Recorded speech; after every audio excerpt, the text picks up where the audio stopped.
नमस्कार, मैं मनीष और आप देख रहे हैं मीडिया दर्शन। हमारे साथ मौजूद हैं पटना हाईकोर्ट के वकील अमृत कुमार। आपको बता दें कि पटना सिटी में कुछ दिन पहले एक मामला आया था जिसमें एक लड़का और एक लड़की के शादी का मामला सामने आया था। लड़के का शादी जो है जबरन करा दिया गया, ऐसा लड़का का कहना है। वहीं लड़की का कहना है कि लड़के के इच्छे से हुआ है और गांव समाज के बीच में ये शादी जो है संपन्न कराई गई है। इसी मुद्दे पे बात करने के लिए हमारे साथ मौजूद हैं पटना हाईकोर्ट के वकील अमृत कुमार, जो कि विवाह और आपराधिक मामलों के जानकार भी हैं और अक्सर पटना हाईकोर्ट में ये आपराधिक और वैवाहिक मामले की बात जो है उसकी सुनवाई करते हैं।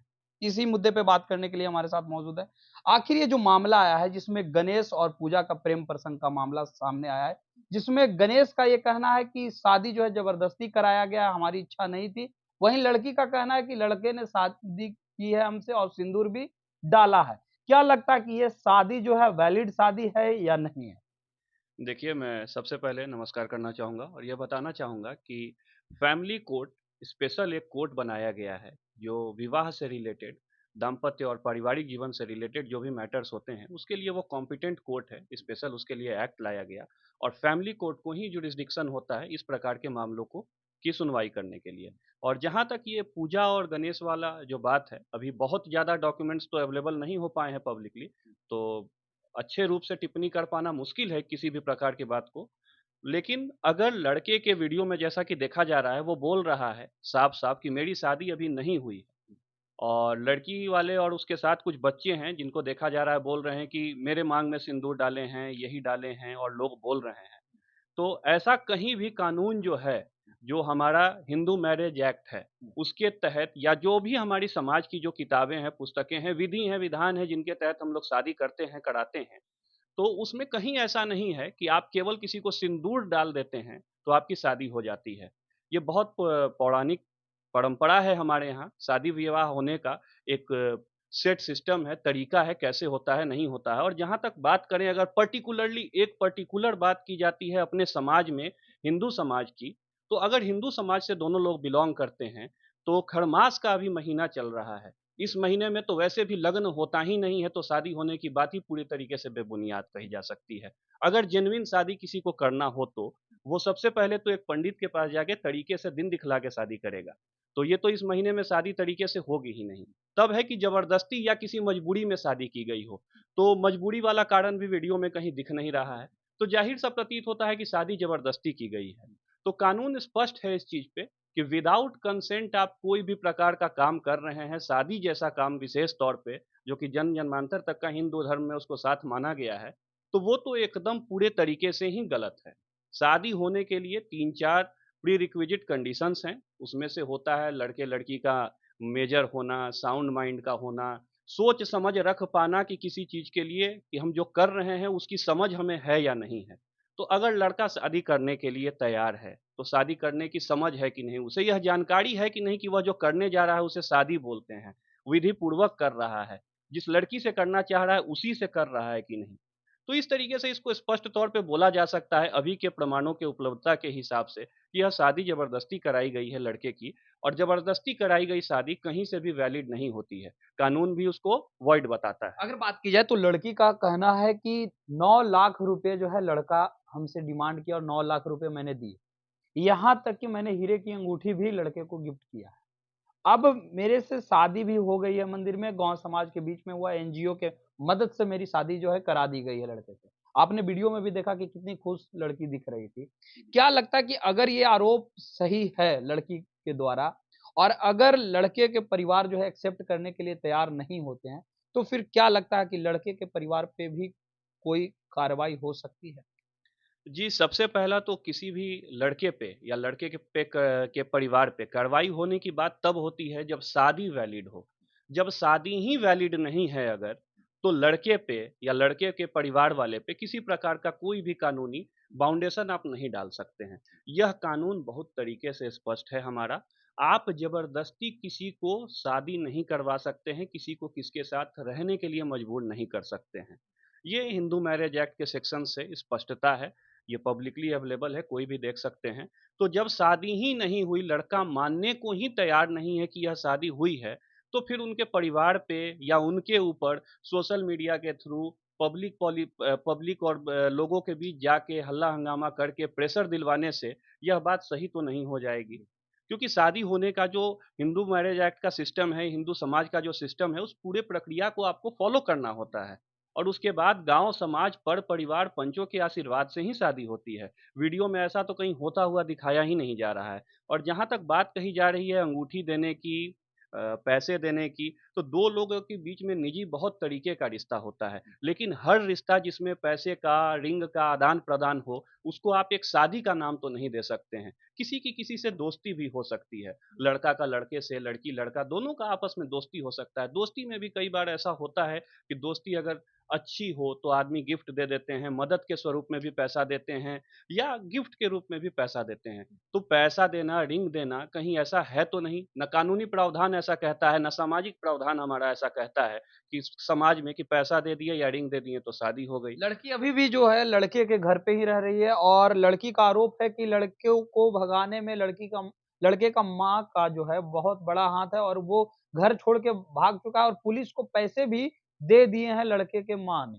तो क्या लगता है कि लड़की घर पे रह रही है और लड़के के ऊपर आरोप लगाया जा रहा है कि उसके माँ ही जो है लड़के को भगा दिए हैं और लड़की घर छोड़ कर के जा नहीं रही है। तो फिर आगे क्या हो सकता है? क्या लगता है क्या कार्रवाई की जानी चाहिए? देखिए, इसमें सबसे पहला तो स्पष्टता होना चाहिए इस चीज़ का जो मैं बार-बार आप लोगों के समक्ष यह कह रहा हूँ, कि मैरिज ये वैलिड है कि नहीं है, पहले तो इसी पे सवाल उठता है।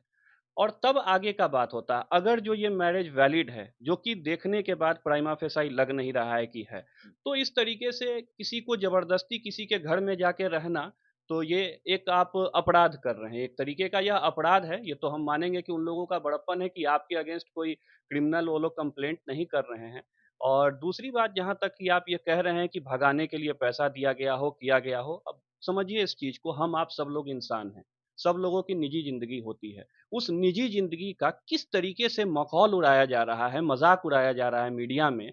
एक युवक जो 21-22 साल का महज़ युवक है, आप पूरे मीडिया में, पूरे समाज में आज के दिन में सोशल मीडिया पे, इलेक्ट्रॉनिक मीडिया पे कुछ भी डालिए, इतना तेज़ी से वायरल होता है, लोग देखते समझते हैं।